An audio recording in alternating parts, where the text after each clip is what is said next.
Will you please welcome to the stage our guests this evening, Jimmy Carr and Frankie Boyle. Hello, everyone. Hiya. Ostensibly, we're here talking about kind of what we're doing at the moment. We both announced new tours. I announced a new... I'll show you the tour. I'll show you the posters, people. We both announced tours, and I think it's of interest purely because I quite like what I do for a living. I work all the time because that's me, and then I'll show you Frankie. Frankie, your tour is called The Last Days of Sodom. Yep. What was the last one called? What was it called? I've no idea. I've actually wiped it from my mind. It was called I would happily punch every one of you in the face. It just strikes me as a kind of a wonderful thing, that sort of an ironic thing, that you don't like talking in public and you don't like people. Yeah. And yet your job is talking to people in public. Yeah. I hate people. And now people come up and talk to me. That's how bad it's got. Yeah, no, I started out writing jokes as a kind of line writer. I actually started for you, working on for Distraction. You on Distraction. Yeah. So years ago, there was a guy called Ian Morris, who we both knew, who now writes The In-Betweeners, who was a mutual friend, and we were writing on Distraction. I don't know if anyone ever saw that, the kind of crazy quiz show. We used to smash things up, and we used to get stuff from Frankie and a guy called Jim Muir. We sort of had you there for vibes.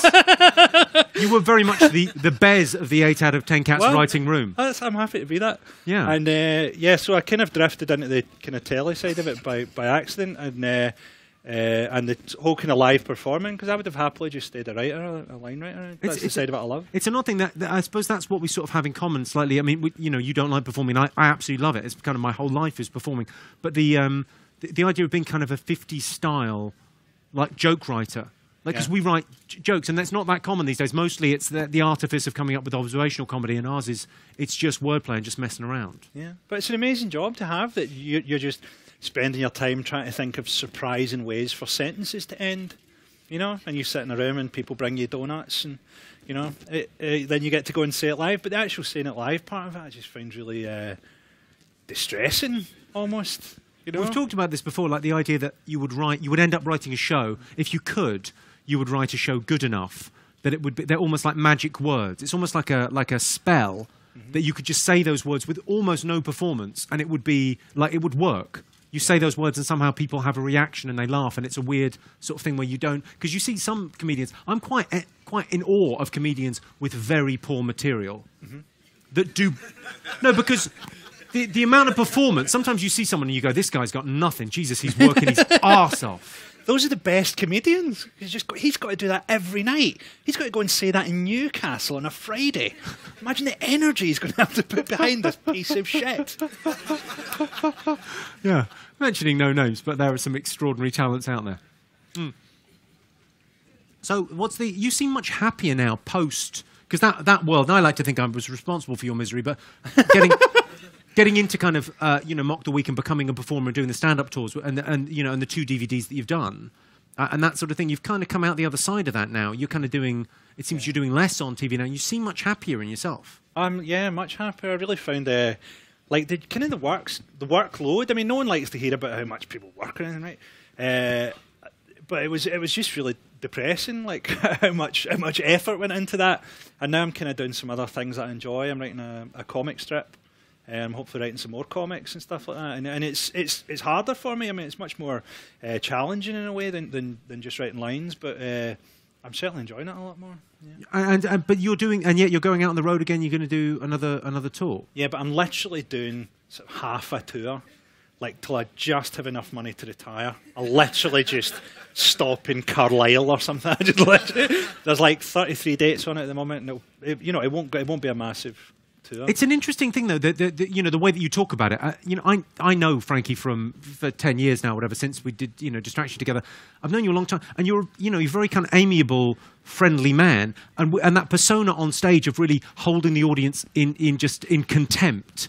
And yet you care so much about how good the show is. You care about every joke working and it being a good show.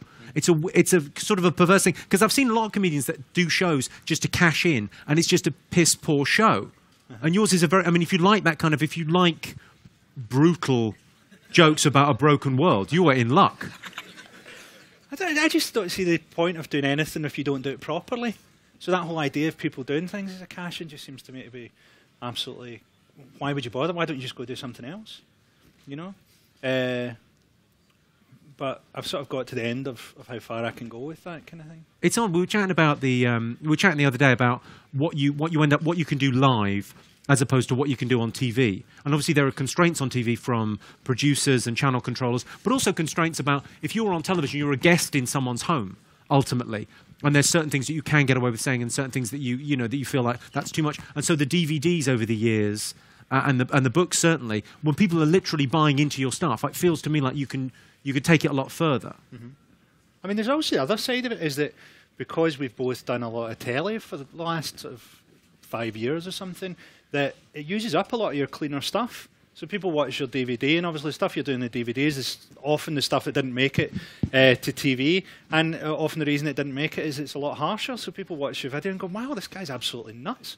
You know, that's a kind of neglected. It's that idea of like the more brutal stuff, because obviously the other stuff does go into, like if I write a 2-hour show, I reckon I've got a 10-minute raw variety set in that 2-hour show of like a couple of clean bits where I go, oh, I could not swear in that bit, and maybe that joke's okay. It's a little bit rapey, but not massively.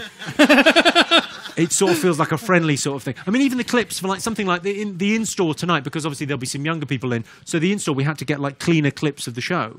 Right. We'll show a clip and we'll rate it afterwards. Let's hear it from the ladies of Birmingham. Give us a shout, ladies. Oh, you sound in very good spirits. Do you think you're easy to live with, ladies? The vast majority say yes. Well, this is going to be educational and informative. I'm going to tell you how easy you are to live with, ladies, and I'm going to do it with a couple of questions. Okay? Mm-hmm. Have you ever met a gay man? Yes. Have you ever noticed how happy homosexual men are?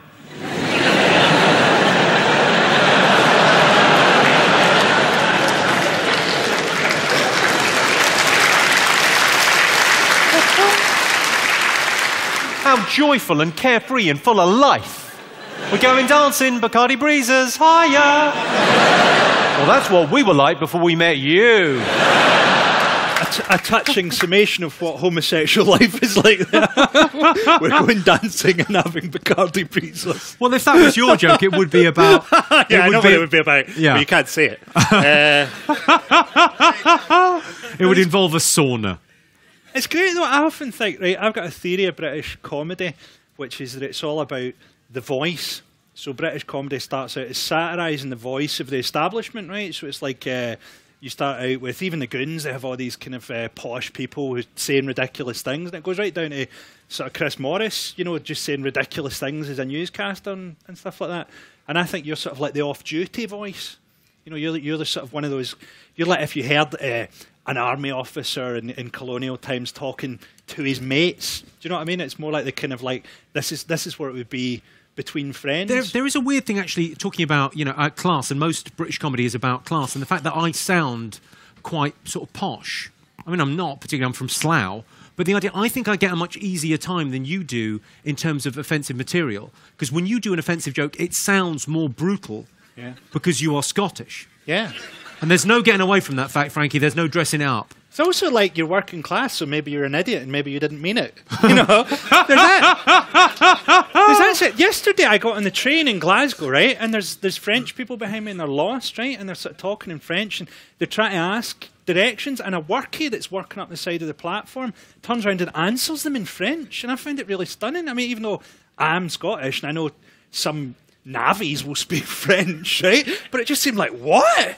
This guy's just turned around and, you know, and told them.